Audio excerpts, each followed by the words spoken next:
ভোটের আগে নিজের বিধানসভা এলাকায় ৩,০০০ টাকায় অন্নপূর্ণা ভান্ডার, পাকা বাড়ি, জমির পাট্টা, চাকরি দেওয়ার প্রতিশ্রুতি দিলেন অগ্নিমিত্রা পল। শর্ত একটাই, ২৬-এর ভোটে রাজ্যে নিয়ে আসতে হবে বিজেপিকে। और मैंने आपको जो भरे भाई पाइप माइप करवा दिया, उधर से ले जाकर जेके नगर में गिरा दिया, जेके नगर से ले जाकर बेलियाबाद थाने में गिरा दिया। सामने का हम लोग का घर है, सामने में हम लोग का गिरिए नहीं रहा है, दुनिया दुनिया के लिए गिरा दिया। যাদের জমি আছে তাদের বাড়ি হবে, আর যাদের জমি নেই তাদেরকে সরকার পাট্টা দেবে। কিন্তু মমতা সরকারকে যদি না হাঁটাও, এই সরকারি যদি থাকে কিচ্ছু পাবে না। এই ১০০০ টাকা করে মাসে ওই লক্ষ্মীর ভান্ডার পাবে, আর কিচ্ছু পাবে না। জল নেই, না রাস্তা আছে, না ড্রেন আছে, না রাস্তার পাশে লাইট আছে, না তোমাদের চাকরি আছে। দেখতে পাচ্ছ তো, স্বাস্থ্য পরিষেবা, হসপিটালে যাচ্ছ, হসপিটালে ওষুধ নেই, একটা টেস্ট হয় না, সবকিছু বাইরে থেকে করতে হয়। ৩,০০০ টাকা করে আমরা সবাইকে দেবো, তার সাথে সাথে চাকরি দেবো। শুধু ৩,০০০ টাকা নয়, পুরো গ্রামকে বলুন যাতে মোদী সরকার আসে। মোদী সরকার না এলে কিন্তু কিচ্ছু করা যাবে না। এই ১৫ বছর ধরে তো দেখছেন, আপনার রাস্তায় একটা ড্রেন নেই, আপনাদের গরিব মানুষগুলো একটা বাড়ি পায়নি, কোটি কোটি টাকার বাড়ির টাকা আসছে, একটা বাড়ি পাচ্ছে না মানুষগুলো। সমস্ত গরিব বাড়ি, এরকম তো টালির ছাদে থাকার তো কথা নয়, তার তো বাড়ি পাওয়ার কথা। বাথরুম নেই, আজকে এত কষ্ট করে আপনাদের রেল লাইন ক্রস করে আসতে হচ্ছে, আজকে চাকরি নেই, আজকে জলের এত সমস্যা।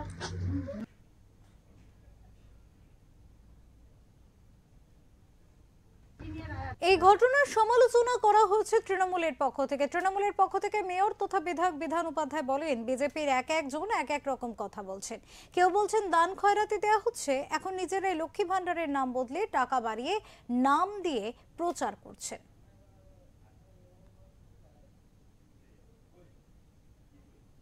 सामने में हम लोग का गिरिए नहीं रहा है, दुनिया दुनिया के लिए गिरा दिया। ওনাদের এক একজন এক এক রকম কথা বলছেন। কেউ বলছেন যে টাকা দিয়ে মানুষগুলোকে বেকার টাকা দেওয়া হচ্ছে, খায়রতি দেওয়া হচ্ছে, হ্যান দেওয়া হচ্ছে, তেন দেওয়া হচ্ছে। তারপরে যে ভোট আসছে তখন বলছে না এটা বাড়াতে হবে। এটা নিশ্চিতভাবে সেটা মানুষ নেবে কিনা সেটা মানুষের উপর। মমতা বন্দ্যোপাধ্যায়ের নেতৃত্বে যেভাবে জন্ম থেকে মৃত্যু মানুষকে সহযোগিতা করা হয়, অনেকে বলে ২,০০০ টাকাটা কম, ১,০০০ টাকাটা কম, ৫০০ টাকাটা কম, টাকাটা কম, কিন্তু যার নেই তার কাছে ১,০০০ টাকার দাম মূল্য অনেক, যার কাছে নেই তার কাছে ২,০০০ টাকার মূল্যটা অনেক। তাই ওনাদের মতন বলবে নেই। আর এখানে নিশ্চিতভাবে মানুষ খুব ভালো আছে, মানুষ সহযোগিতা পাচ্ছে, এবং মমতা বন্দ্যোপাধ্যায় সবসময় মানুষের কথা ভেবে কাজ করে যাচ্ছেন।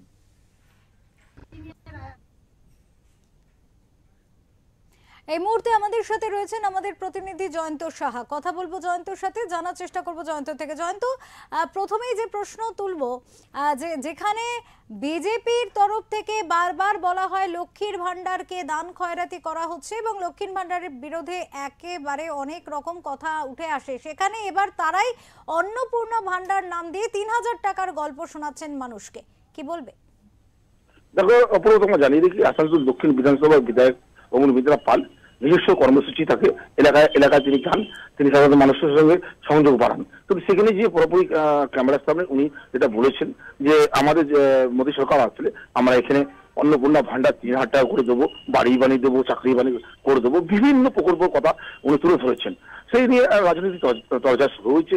ইতিমধ্যে আসানসোলের মহানগরী তথা বিধায়ক বিধান উপাধ্যায় উনি বলেছেন যে কেন্দ্র সরকার শাসিত যেসব রাজ্যগুলো আছে সেখানে তাদের কি উন্নতি আছে, এখানে লক্ষ্মী ভান্ডার আমাদের যে প্রকল্প সেটা চুরি করে তারা প্রচার চালাচ্ছে। তাহলে বলার কি আছে? রাজ্য সরকারের যেসব প্রকল্পগুলো আছে সেগুলো মানুষের সুবিধা পাচ্ছে, সেটা দেখেই এরা এইসব প্রকল্পের প্রচার চালিয়ে যাচ্ছে। বিভিন্ন জায়গাতে বিজেপি যারা বিধায়ক আছে, নেতা আছে, কর্মীরা আছে। কিন্তু প্রশ্নটা রয়েছে যে সামনে ২০২৬ নির্বাচন, তার আগে কি এরকম ভাবে এলাকার বিধায়করা প্রচার চালাচ্ছে, বিধায়কেরা যে সাধারণ মানুষকে একটা লোভনীয় লোভ দেখাচ্ছে যে আমাদেরকে এই সরকারে আনলে আমরা লক্ষ্মী ভান্ডার থেকে বেশি টাকা দেবো, বা আমরা বাড়ি করে দেবো, চাকরি করে দেবো, কর্মসংস্থা করে দেবো, এটা কি এই জাতীয় লোক দেখাচ্ছে? এটা নিয়ে কিন্তু প্রশ্ন রয়েছে। রাজনৈতিক মহল একটা চর্চা শুরু হয়েছে, তৃণমূল বিজেপি একটা চর্চা হয়েছে, আমরা সেই প্রশ্ন তুলে ধরেছি। কিন্তু তোমাকে পরিষ্কার করে জানিয়ে রাখি, কেন্দ্রীয় সরকার সাথে যে সকল প্রকল্প আছে যেটা সাধারণ মানুষ সুবিধা পায়, সেটা কতটা সুবিধা পাচ্ছে সেই নিয়ে প্রশ্ন তুলেছেন কিন্তু তৃণমূল। অপরপা, অনেক ধন্যবাদ জয়ন্ত তোমাকে। আমাদের সাথে ছিলেন আমাদের প্রতিনিধি জয়ন্ত সাহা এবং তিনি যেমনটা জানালেন, দর্শকদের আরো একবার জানিয়ে রাখতে চাইবো, অগ্নিমিত্রা পল তিনি সাধারণ মানুষের কাছে গিয়ে বলেছেন যে বাড়ি দেয়া হবে, চাকরি দেয়া হবে, পাশাপাশি অন্নপূর্ণা ভান্ডার নামে ৩,০০০ টাকা করে দেয়া হবে, এমনটা কিন্তু তিনি বক্তব্য রাখছেন। কিন্তু এখানেই প্রশ্ন উঠছে, যেখানে বিজেপি বারবার সরব হয়েছে লক্ষ্মীর ভান্ডারের বিরোধিতা করে, সেখানে তারাই কি করে ৩,০০০ টাকার গল্প শোনাচ্ছেন, প্রতিশ্রুতি দিচ্ছেন মানুষকে।